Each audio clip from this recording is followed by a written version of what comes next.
Welcome the timeless forgotten misty. We often picture history as a neat, logical timeline. Civilizations rose in distant corners of the globe, separated by oceans too vast to cross, and for thousands of years they supposedly developed in isolation. But what happens when the evidence tells a different story? What if a Sumerian bowl is unearthed in South America, a Roman head surfaces in Mexico, or a Norse coin appears on Native American soil? These artifacts shouldn't be there, yet they exist, undeniable proof that our understanding of the past might be incomplete. Were ancient people far more advanced artifacts ever discovered, relics that could rewrite history itself than we realize? Or was something else guiding them? Hidden forces, unknown energies, perhaps even visitors from beyond? Today, we'll explore 6 of the most mysterious art. The London Hammer. In 1936, a couple walking along a riverbank near the small town of London, Texas, made a baffling discovery. Embedded in a chunk of stone was a hammer. Its wooden handle had partially fossilized, while the iron head was sealed inside rock as if nature itself had entombed it. Some geologists later claimed the surrounding stone might be over 100 million years old, from the age of dinosaurs, yet the hammer didn't look primitive at all.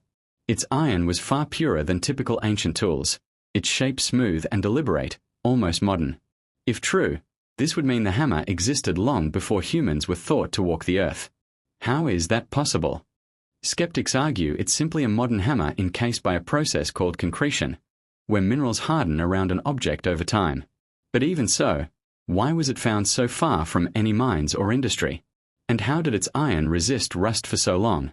To some, the London hammer isn't just a tool, it's a riddle, evidence of a lost civilization or perhaps something even stranger, like objects slipping through time itself. The Fuente Magna Bowl. High in the Bolivian mountains near Lake Titicaca lies another enigma, the Fuente Magna Bowl. At first glance it looks like a typical ancient vessel, worn and heavy. But inside, etched into its surface, are symbols that don't resemble anything native to South America. They look almost identical to cuneiform, the script of the Sumerians, one of the world's first civilizations on the other side of the planet. How could such writing end up in Bolivia? Did ancient people cross oceans long before we think they could? Or could 2 cultures thousands of miles apart have shared the same language? Many experts call the bowl a hoax, yet no one has ever proven it fake. The bowl exists, the symbols are real, and no one agrees on how they got there. For some, it's proof of long-forgotten global connections. For others, it hints at knowledge passed down by forces we still don't understand. The Fuente Magna Bowl is more than a vessel. It's a riddle that refuses to be solved. Ubaid Lizard Figurines. Deep in the sands of ancient Mesopotamia, archaeologists unearthed a mystery belonging to the 7,000-year-old Ubaid culture. At first, these small figurines seemed ordinary, but as the dust fell away, their faces emerged: long skulls, slanted eyes, thin scaled bodies. They looked more like reptiles than humans, some posed in ritual-like stances, carved with precise detail. Yet the Ubaid people left no written records, no myths to explain these beings. Were they gods? Symbols of power? Or depictions of something else entirely? Some whisper they could be visitors from beyond Earth, preserved in clay by those who saw them. Others think they reflect ancient memories of serpent-like creatures. Mainstream scholars dismiss such ideas, calling the figures exaggerated art.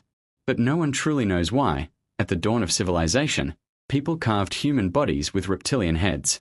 Even now, these figurines stare from museum shelves with unblinking eyes, reminders that humanity may not have been alone. The Tecaxic-Calixtlahuaca Head. In 1933, high in the mountains of central Mexico, archaeologists excavated an ancient grave filled with typical offerings: pottery, jewelry, ornaments.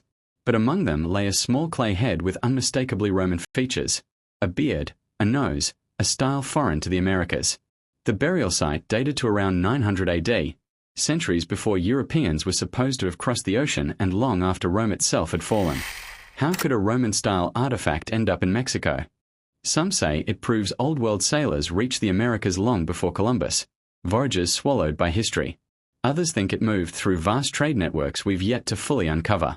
Skeptics claim it's a modern object planted in ancient soil, but the layers suggested it had rested there untouched for centuries. If authentic, it hints at a contact between Rome and pre-Columbian America that history has never recorded. The Maine Penny. In 1957, deep in the forests of Maine, a man dug up a small silver coin, a Norse penny minted by Vikings over 1,000 years ago. But Vikings were never supposed to be in Maine. History places them only in parts of Canada far to the north. How did a Viking coin end up buried in Native American land? Perhaps Vikings traveled farther south than we think, trading directly with local tribes. Perhaps the coin passed from hand to hand for generations. Or perhaps Viking explorers went much deeper into North America than history admits, leaving behind quiet traces we are only just beginning to find. Skeptics say it was dropped by a modern collector, but the site where it was found was ancient, full of untouched native artifacts. How could a coin from across the ocean have ended up here? The Shigir Idol. In 1890, deep in Russia's frozen Ural Mountains, miners pulled something extraordinary from the earth, a massive wooden statue over 17 feet tall, carved from larch. When scientists tested it, they discovered the wood was more than 12,000 years old, twice as old as the pyramids of Egypt and the oldest wooden sculpture ever found. Covered in zigzags, faces, and geometric carvings, the idol carries a message from a world we no longer understand. Some believe it tells a creation story, others think it's a map or a warning. But no one has ever deciphered it. How did ancient hunter-gatherers create something so huge and complex before farming even began? What knowledge did they have that we've lost? Standing before the Shigir idol feels like encountering a presence from another age. It has outlived empires, languages, and civilizations, yet its meaning remains hidden, a silent testament to the mysteries of our past.